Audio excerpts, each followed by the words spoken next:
La soberanía divina. ¿No me es lícito hacer lo que quiero con lo mío? Mateo 20:15. El padre de familia dice, ¿no me es lícito hacer lo que quiero con lo mío? Y de la misma manera el Dios del cielo y de la tierra les hace esta pregunta a ustedes el día de hoy. ¿No me es lícito hacer lo que quiero con lo mío? No hay ningún atributo de Dios que sea más consolador para sus hijos que la doctrina de la soberanía divina.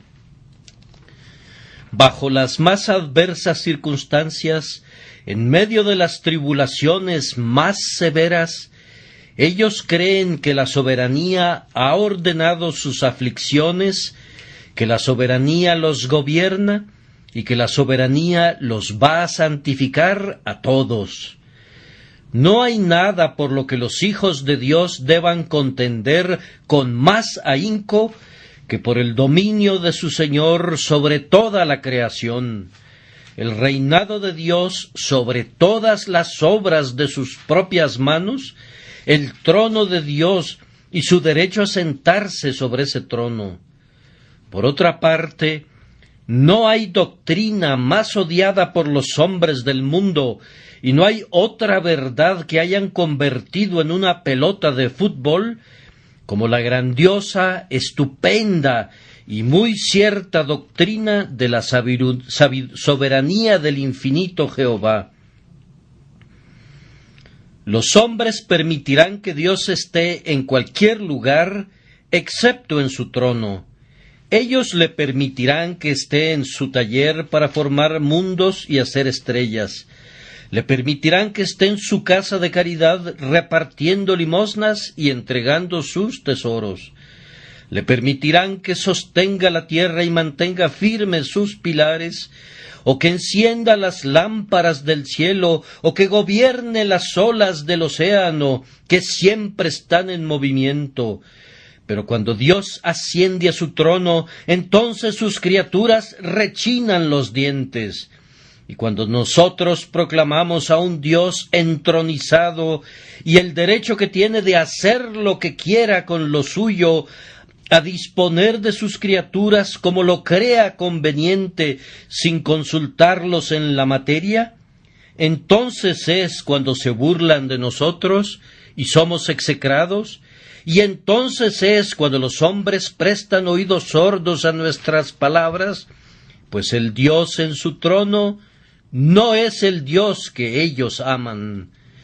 Lo aman mejor en cualquier otro lugar de lo que lo hacen cuando Él se sienta con el cetro en su mano y su corona sobre su cabeza. Pero nosotros amamos predicar a Dios en su trono. Es el Dios en su trono en quien confiamos. Es el Dios en su trono a quien hemos estado cantando este día. Y es el Dios en su trono de quien hablaremos en este sermón. Sin embargo, voy a predicar únicamente acerca de una parte de la soberanía de Dios, y esa es la soberanía de Dios en la distribución de sus dones. En este respecto, yo creo que Él tiene el derecho de hacer lo que quiera con lo suyo y que Él ejerce ese derecho. Debemos admitir, antes de comenzar nuestro sermón, algo muy cierto, es decir, que todas las bendiciones son dones y que nosotros no tenemos ningún derecho a ellos por mérito propio. Yo pienso que cualquier mente razonable concederá esto. Y habiendo admitido lo anterior, nos esforzaremos para demostrar que Él tiene un derecho, viendo que esos dones le pertenecen para hacer lo que quiera, para retenerlos por completo si así le agrada, o para distribuirlos, si así decide hacerlo, para dárselos a algunos, pero no a otros, para no dárselos a nadie, o dárselos a todos, conforme parezca bien a sus ojos. ¿No me es lícito hacer lo que quiero con lo mío? Vamos a dividir los dones de Dios en 5 clases. En la primera clase tendremos los dones temporales, en la segunda los dones salvadores, en la tercera los dones honorables, en la cuarta clase los dones útiles y en la quinta clase los dones consoladores. De todos ellos diremos: ¿no me es lícito hacer lo que quiero con lo mío? Entonces, en primer lugar, tenemos los dones temporales. Es un hecho indisputable que Dios no ha dado lo mismo a todos los hombres en los asuntos temporales, que Él no ha distribuido a todas sus criaturas la misma cantidad de felicidad o la misma posición en la creación. Hay diferencias. Observen qué diferencia hay en los hombres en lo personal, pues vamos a considerar principalmente a los hombres. Uno nace como Saúl, que del hombro arriba sobrepasaba a cualquiera del pueblo. Otro vivirá toda su vida como Zaqueo, un hombre de corta estatura.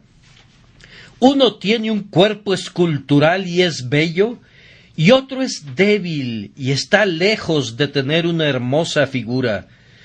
¿A cuántos no encontramos cuyos ojos nunca se han gozado en la luz del sol, cuyos oídos nunca han escuchado los encantos de la música, y cuyos labios nunca han pronunciado sonidos inteligibles o armoniosos? Camina por la tierra y encontrarás hombres superiores a ti en vigor, salud y figura, y encontrarás a otros que son tus inferiores en estas mismas cosas. Algunos de los aquí presentes son preferidos muy por encima de sus semejantes por su aspecto físico, y otros caen muy abajo en la balanza y no cuentan con nada que los pueda llevar a gloriarse en la carne. ¿Por qué Dios ha dado a un hombre belleza y a otro no se la ha dado? A uno le ha dado todos sus sentidos, mientras que a otro solo unos cuantos. ¿Por qué en algunos se le ha despertado el sentido del entendimiento, mientras que otros están obligados a cargar con un cuerpo terco y lento? Nosotros respondemos, y que los demás digan lo que quieran, que no se puede dar ninguna otra respuesta excepto esta: sí, Padre, porque así te agradó.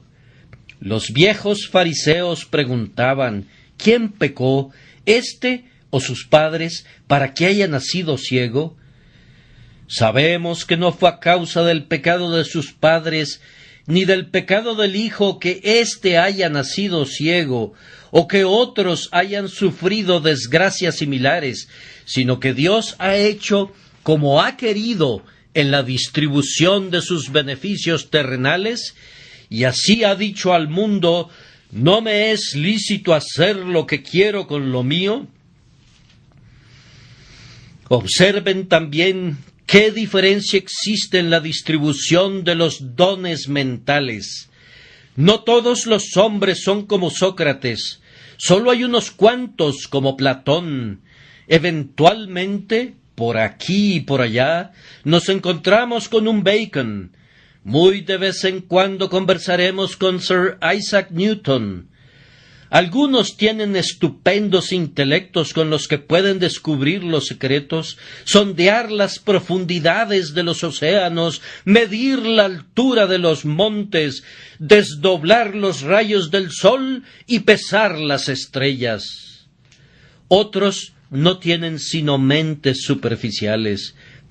Tú puedes intentar educarlos, pero nunca lograrás que sean grandes.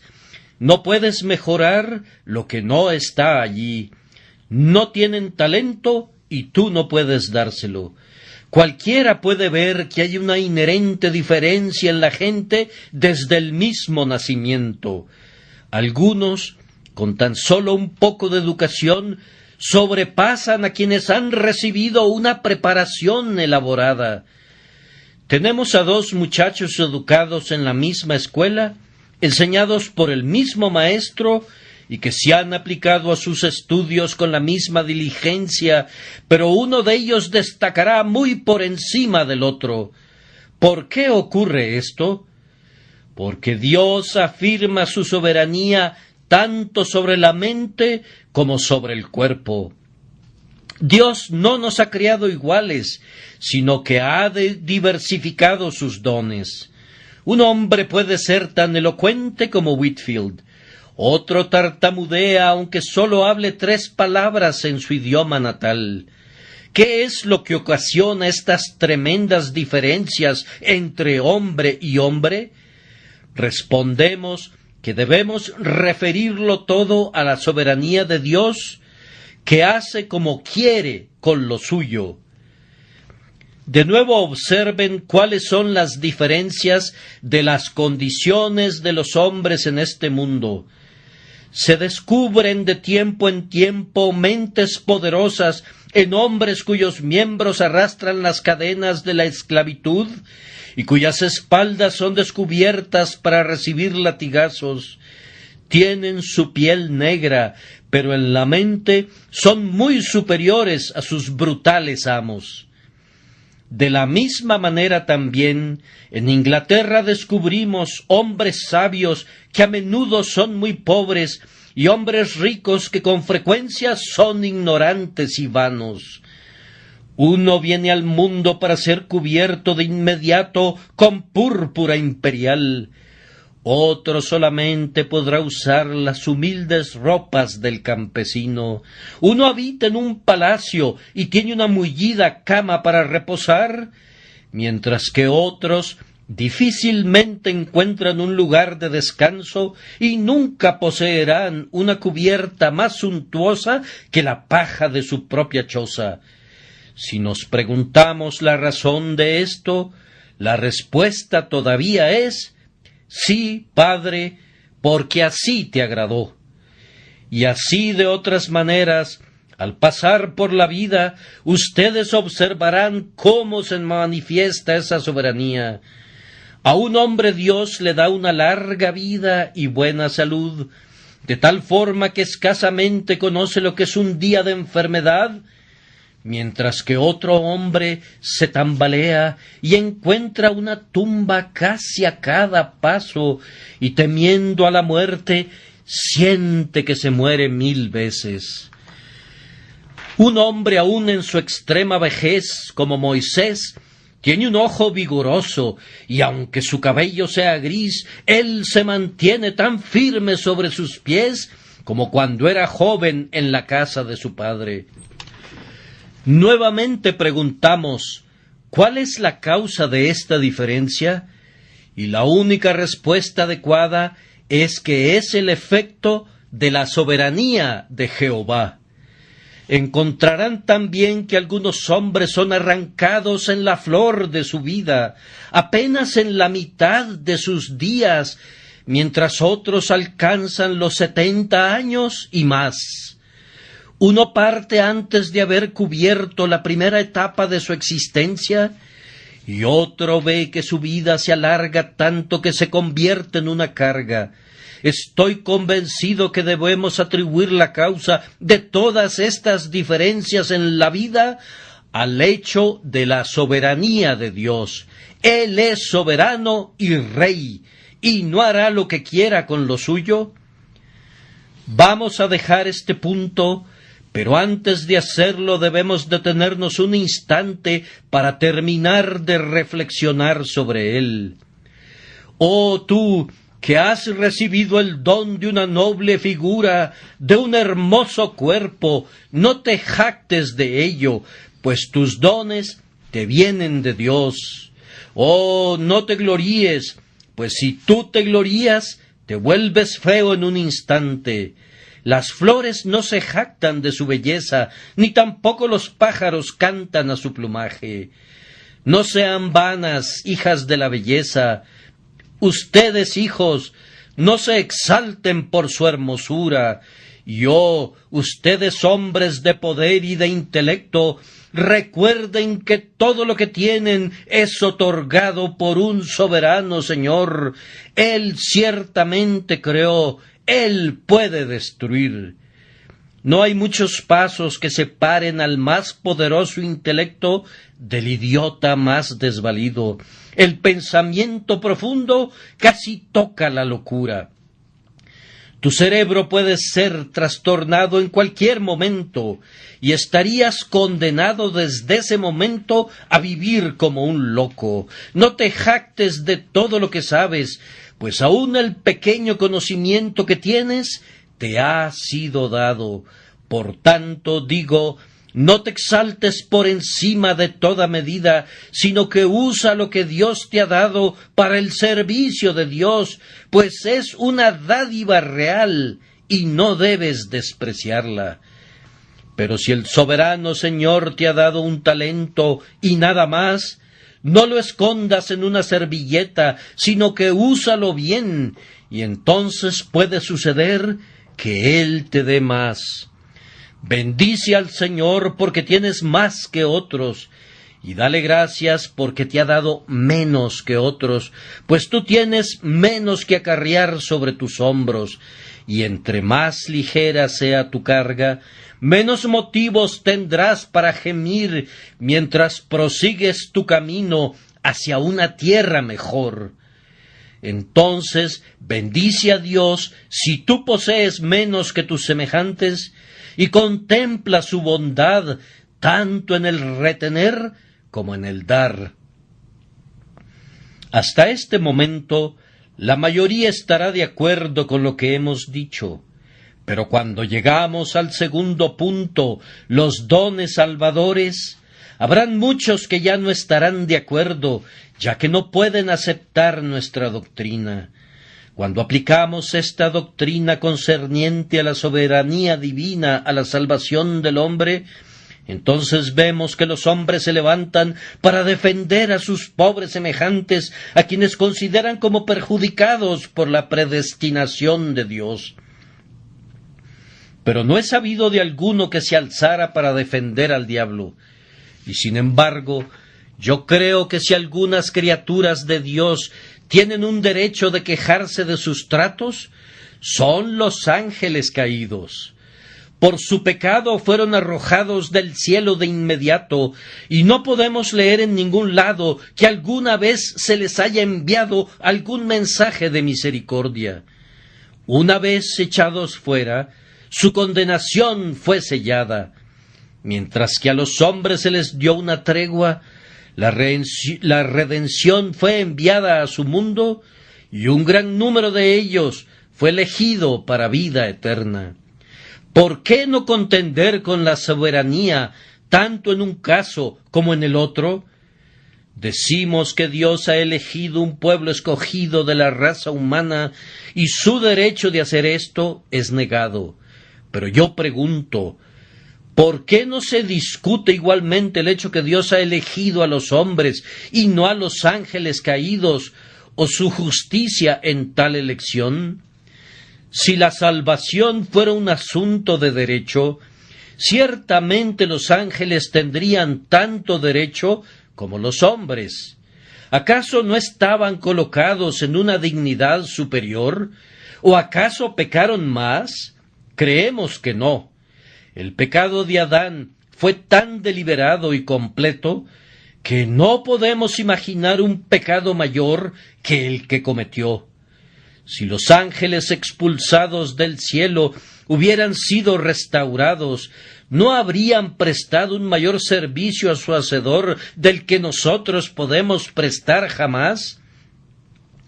Si se nos hubiera permitido juzgar este asunto, habríamos liberado a los ángeles y no a los hombres. Admiren, pues, el amor y la soberanía divinos, ya que mientras los ángeles fueron hechos pedazos, Dios ha levantado un número de elegidos de la raza de los hombres para ponerlos entre príncipes, por medio de los méritos de Jesucristo nuestro Señor. Observen de nuevo la soberanía divina en el hecho que Dios eligió a la raza de los israelitas y dejó a los gentiles en la oscuridad durante años. ¿Por qué Israel fue instruido y salvado, mientras que a Siria se le dejó para que pereciera en la idolatría? ¿Acaso era esa raza más pura en su origen y mejor en su carácter que la otra? ¿Acaso los israelitas no tomaron miles de veces falsos dioses para ellos y provocaron la ira y el aborrecimiento del Dios verdadero? ¿Por qué fueron favorecidos por encima de sus semejantes? ¿Por qué el sol del cielo brilló sobre ellos, mientras que todas las naciones de los alrededores fueron dejadas en la oscuridad y millones fueron hundidos en el infierno? ¿Por qué? La única respuesta que puede darse es esta: que Dios es un soberano y de quien quiere tiene misericordia, y al que quiere endurecer, endurece. Y ahora también, ¿por qué Dios nos ha enviado su palabra, mientras que una multitud de personas permanece todavía sin su palabra? ¿Por qué cada uno de nosotros viene al tabernáculo de Dios domingo tras domingo, gozando del privilegio de escuchar la voz del ministro de Jesús, mientras que otras naciones no han sido bendecidas de esa manera? ¿Acaso Dios no pudo haber hecho que la luz resplandeciera en las tinieblas allí, al igual que aquí? ¿No hubiera podido Él, si así lo hubiera querido, haber enviado mensajeros ligeros como la luz para proclamar su evangelio por toda la tierra?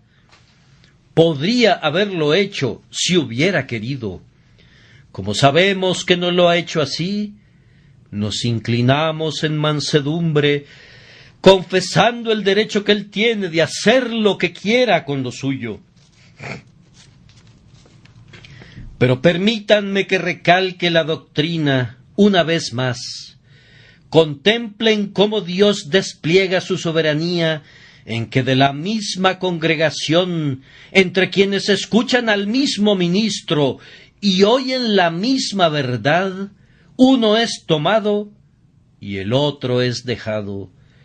¿Por qué es que para una de las personas que me escucha y que se sienta en aquella banca, y para su hermana que está sentada a su lado, el efecto de la predicación es diferente? Ellas han sido alimentadas sobre la misma rodilla, han sido mecidas en la misma cuna, educadas bajo los mismos sistemas, oyen al mismo ministro con la misma atención. ¿Por qué es que la una será salvada y la otra será dejada? Lejos esté de nosotros tejer alguna excusa para el hombre que es condenado. No sabemos de ninguno, pero también lejos esté de nosotros el restarle gloria a Dios. Nosotros afirmamos que Dios es quien hace la diferencia, que la hermana que es salva no tendrá que agradecerlo a sí misma, sino a su Dios. Habrá también dos hombres que son borrachos. Alguna palabra predicada traspasará a uno de ellos de lado a lado, mientras que el otro se quedará sentado inconmovible, aunque en todos los aspectos ambos sean exactamente lo mismo, tanto en constitución como en educación. ¿Cuál es la razón? Tú responderás que tal vez porque uno acepta y el otro rechaza el mensaje del Evangelio. Pero entonces deberías preguntarte, ¿quién hizo que uno lo aceptara y quién hizo que el otro lo rechazara? Te reto a que digas que el hombre mismo hizo la diferencia. Debes admitir en tu conciencia que es Dios el único a quien pertenece este poder. Pero a quienes no les gusta esta doctrina, están sin embargo levantados en armas en contra nuestra, y ellos se preguntan, ¿cómo puede Dios en justicia hacer tal acepción entre los miembros de su familia? Supongan que un padre tiene un cierto número de hijos, y que a uno de ellos diera todos sus favores y a los demás los dejara sumidos en la miseria. ¿No diríamos nosotros que se trata de un padre duro y cruel? Yo respondo que así es. Pero los casos no son los mismos. No es un padre con quien tienes que tratar, sino con un juez. Tú dices que todos los hombres son hijos de Dios. Te exijo que demuestres eso. Yo nunca lo he leído en mi Biblia. Yo no me atrevo a decir, Padre nuestro que estás en los cielos, mientras no sea regenerado. No puedo deleitarme en la paternidad de Dios para conmigo, mientras no sepa que soy uno con Él y coheredero con Cristo. No me atrevo a reclamar la paternidad de Dios siendo un hombre sin regenerar. No se trata de una relación de padre e hijo, pues el hijo tiene un derecho sobre su padre, sino de rey y súbdito, y ni siquiera una relación tan elevada como esa, pues hay un derecho entre el súbdito y el rey. Una criatura pecadora no puede argumentar algún derecho sobre Dios, pues eso equivaldría a que la salvación sea por obras y no por gracia. Si los hombres pudieran merecer la salvación, entonces salvarlos sería únicamente el pago de una deuda, y Él no les estaría dando nada más de lo que debería. Pero nosotros afirmamos que la gracia establece diferencias para que sea verdaderamente gracia. Oh, pero algunos preguntarán, ¿acaso no está escrito, a cada uno le es dada medida de gracia para provecho? Si a ustedes les gusta repetir esa maravillosa cita que a menudo se me viene a la cabeza, pueden hacerlo, pues no es una cita de la Escritura, a menos que fuera de una edición arminiana. El único pasaje que se asemeja de alguna manera a este se refiere a los dones espirituales de los santos y únicamente de los santos. Pero yo afirmo que, admitiendo la suposición de ustedes, si a cada uno le es dada una medida de gracia para provecho, sin embargo, Él ha dado a ciertos una medida de gracia particular para que sea realmente provechosa. Pues, ¿qué entienden ustedes por gracia que sea provechosa? Yo puedo entender los adelantos del hombre en el uso de gracia perfeccionada, pero no puedo entender una gracia perfeccionada y usada por el poder del hombre. La gracia no es algo que yo uso, la gracia es algo que me usa a mí. Pero la gente habla de gracia como si fuera algo que ellos pueden usar, y no como una influencia que tiene poder sobre ellos. La gracia no es algo que yo pueda perfeccionar, sino algo que me perfecciona, que me emplea, que obra en mí, y que la gente hable lo que quiera acerca de la gracia universal. Todo eso es absurdo. No existe tal cosa, ni puede existir. Pueden hablar correctamente de bendiciones universales, ya que vemos que los dones naturales de Dios están esparcidos por todas partes, más o menos, y los hombres pueden recibirlos o rechazarlos. Sin embargo, no sucede lo mismo con la gracia. Los hombres no pueden tomar la gracia de Dios y emplearla para transportarse ellos mismos de las tinieblas a la luz. La luz no viene a las tinieblas diciendo úsame, sino que la luz viene y ahuyenta a las tinieblas. La vida no viene al hombre que está muerto diciéndole úsame y ser restaurado a la vida, sino que viene con un poder propio y restaura la vida. La influencia espiritual no viene a los huesos secos diciéndoles usen este poder y revístanse de carne, sino que viene y los reviste de carne y la obra está hecha. La gracia es algo que viene y ejerce una influencia sobre nosotros. Únicamente la voluntad soberana de Dios nos convierte en herederos de la gracia, nacidos a imagen de su Hijo, una raza creada de nuevo. Y nosotros les decimos a todos ustedes que rechinan sus dientes al oír esta doctrina, ya sea que lo sepan o no, que ustedes tienen una buena dosis de enemistad contra Dios en sus corazones, pues hasta que no sean conducidos a conocer esta doctrina, hay algo que todavía no han descubierto, que los opone a la idea de un Dios absoluto, un Dios sin límites, un Dios sin cadenas, un Dios inmutable y un Dios con un libre albedrío que a ustedes les encanta demostrar que poseen las criaturas. Estoy persuadido que la soberanía de Dios debe ser sostenida por nosotros si queremos gozar de un saludable estado mental. La salvación es de Jehová. Entonces denle toda la gloria a su santo nombre, a quien pertenece toda la gloria. En tercer lugar, vamos a considerar ahora las diferencias que Dios a menudo establece en su iglesia en cuanto a dones honorables. Hay una diferencia hecha entre los propios hijos de Dios cuando son sus hijos. Fíjense en lo que quiero decir.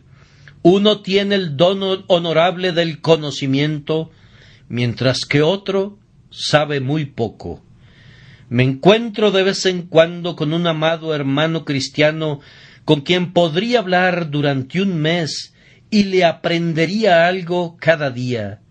Ha tenido una profunda experiencia, él se ha asomado a las cosas profundas de Dios, y toda su vida ha sido un perpetuo estudio donde quiera que ha estado. Él parece haber recogido pensamientos no simplemente de los libros, sino también de los hombres, de Dios y de su propio corazón. Él conoce todos los recodos y los embrollos de la experiencia cristiana. Él entiende las alturas, las profundidades, las longitudes y las anchuras del amor de Cristo que exceden a todo conocimiento. Él ha conseguido una idea grande, un íntimo conocimiento del sistema de gracia y puede defender los tratos del Señor con su pueblo.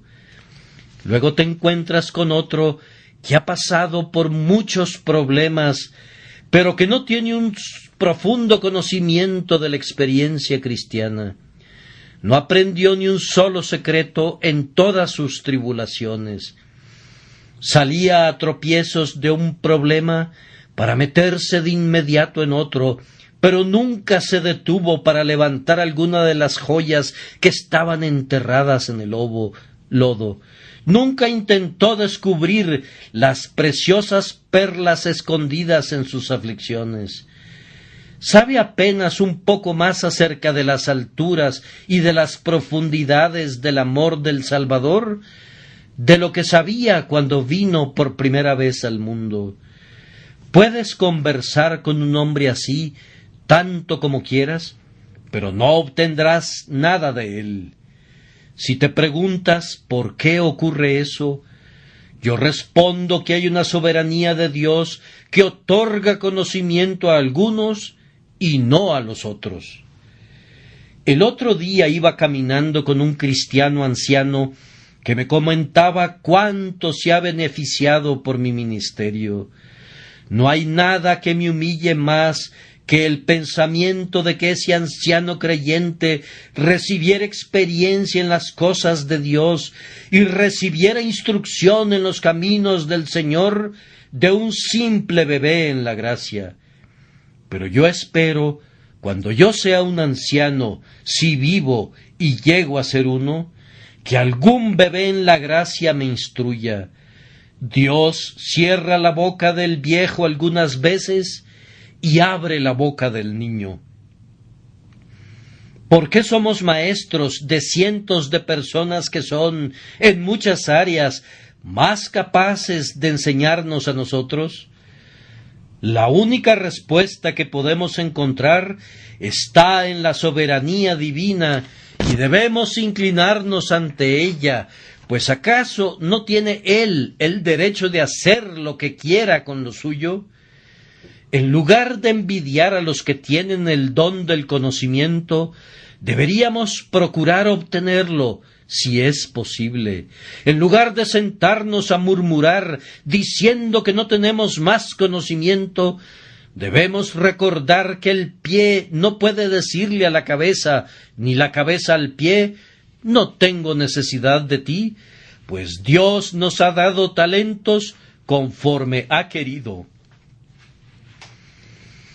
De nuevo observen, al hablar de dones honorables, que no sólo el conocimiento, sino también el servicio es un don honorable.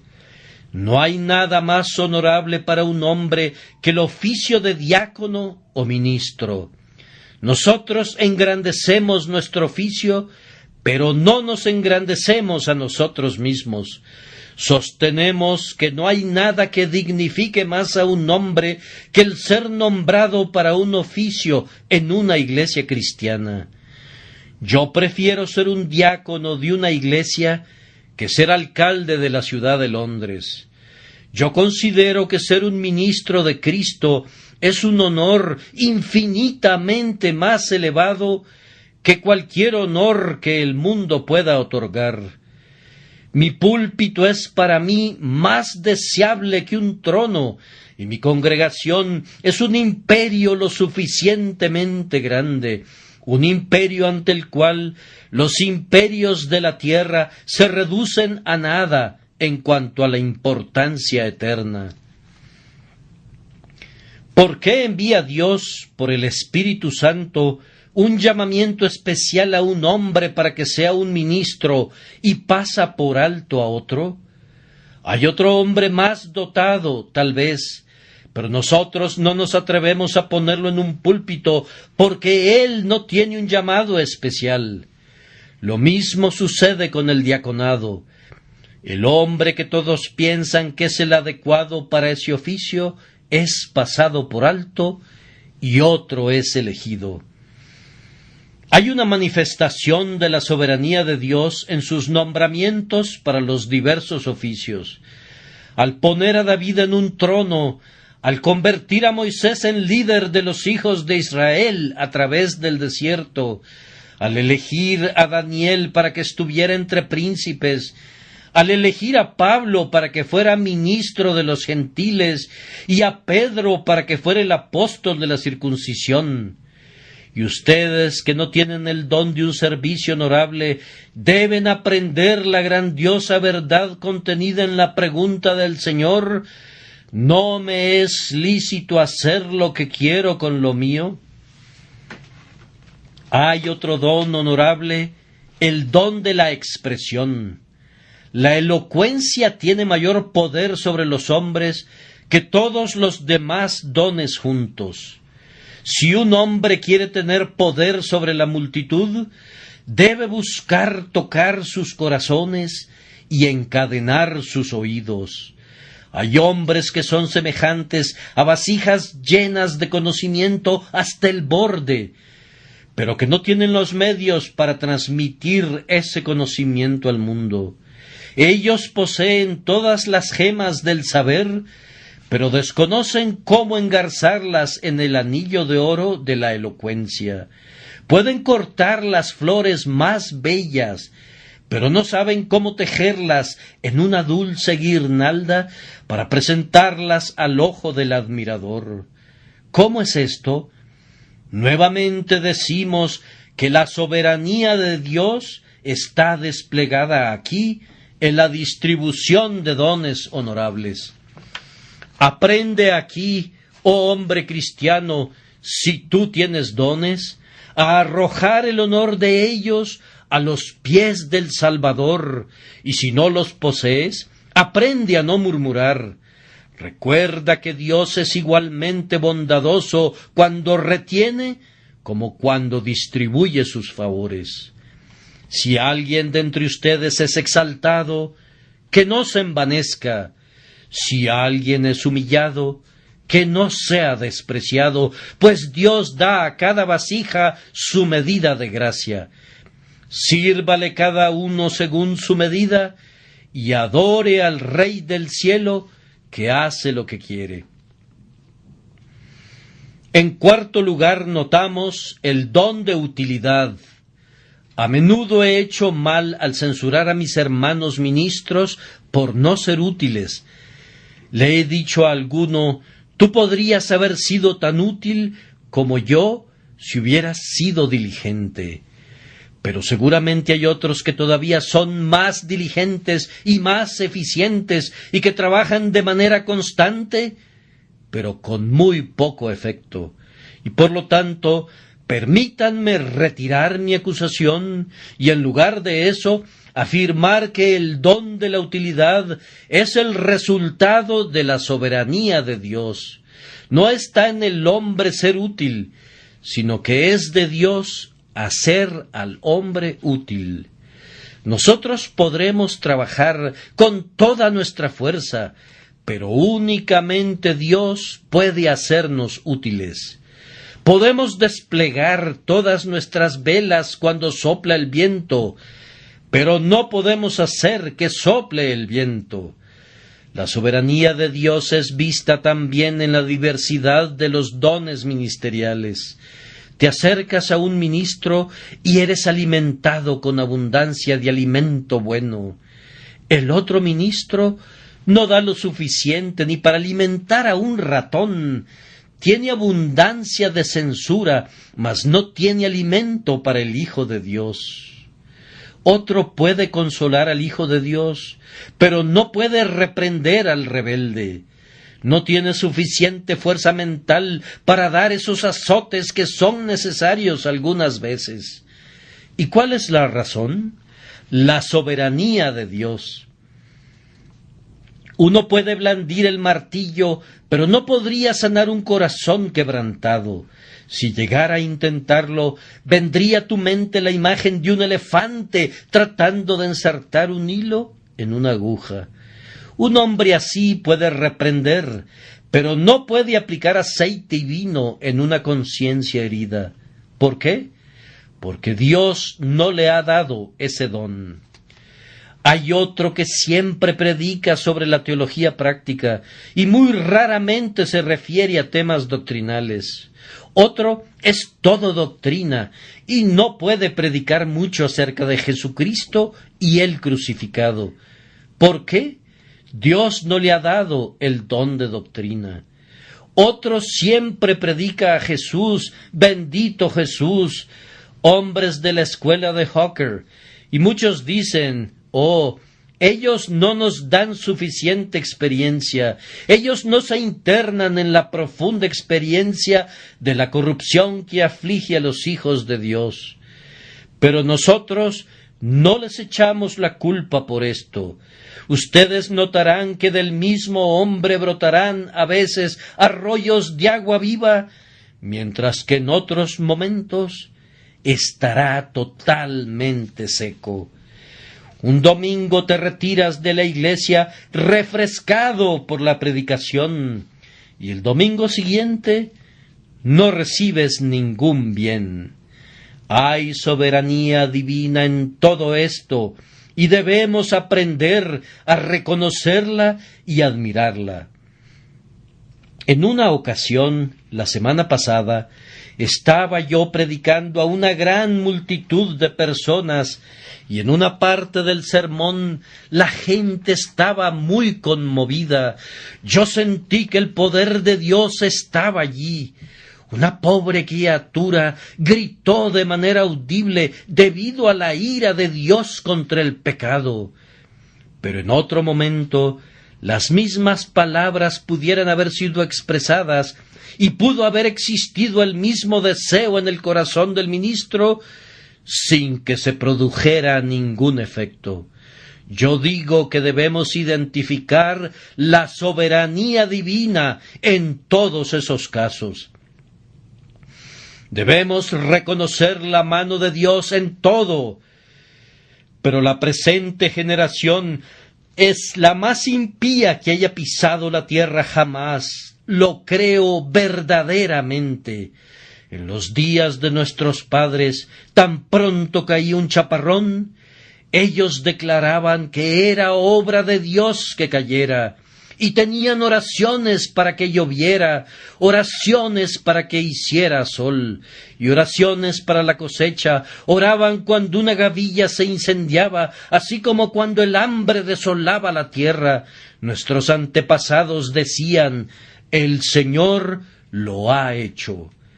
Pero ahora nuestros filósofos tratan de explicarlo todo y atribuyen todos los fenómenos a segundas causas. Pero, hermanos, nosotros debemos atribuir el origen y la dirección de todas las cosas al Señor, y únicamente al Señor. Finalmente, los dones consoladores son de Dios.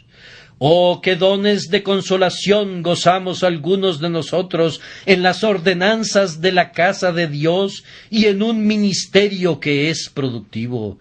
Pero ¿cuántas iglesias no tienen un ministerio de ese tipo? Y entonces, ¿por qué lo tenemos nosotros? Porque Dios ha establecido esa diferencia.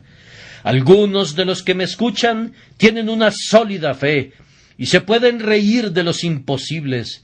Somos capaces de cantar una canción en medio del mal tiempo, tanto en la tempestad como en la calma. Pero hay otra persona con poca fe que está en peligro de tropezar con cada brizna de paja. Nosotros atribuimos la fe eminente enteramente a Dios.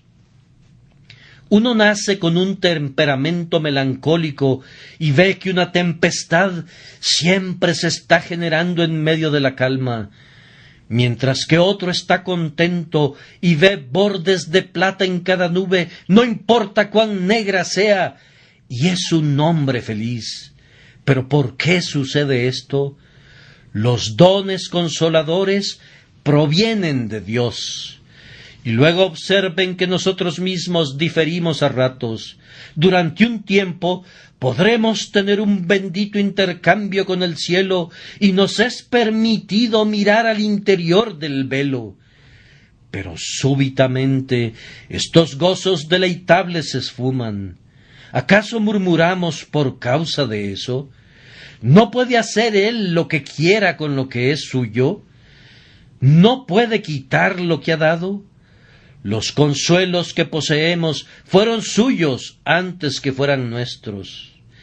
Y aunque me quitaras todo, yo no me quejaría. Antes que yo lo poseyera, todo era enteramente tuyo. No hay gozo del espíritu, ni abundante esperanza bendita, ni una gran fe, ni un deseo ardiente, ni una cercana comunión con Cristo, que no sean un don de Dios y que no debamos atribuirlo a Él. Cuando estoy en tinieblas y sufro desilusiones, miro a lo alto y digo: Él da cánticos en la noche. Y cuando soy conducido al regocijo, digo: mi monte permanecerá firme para siempre.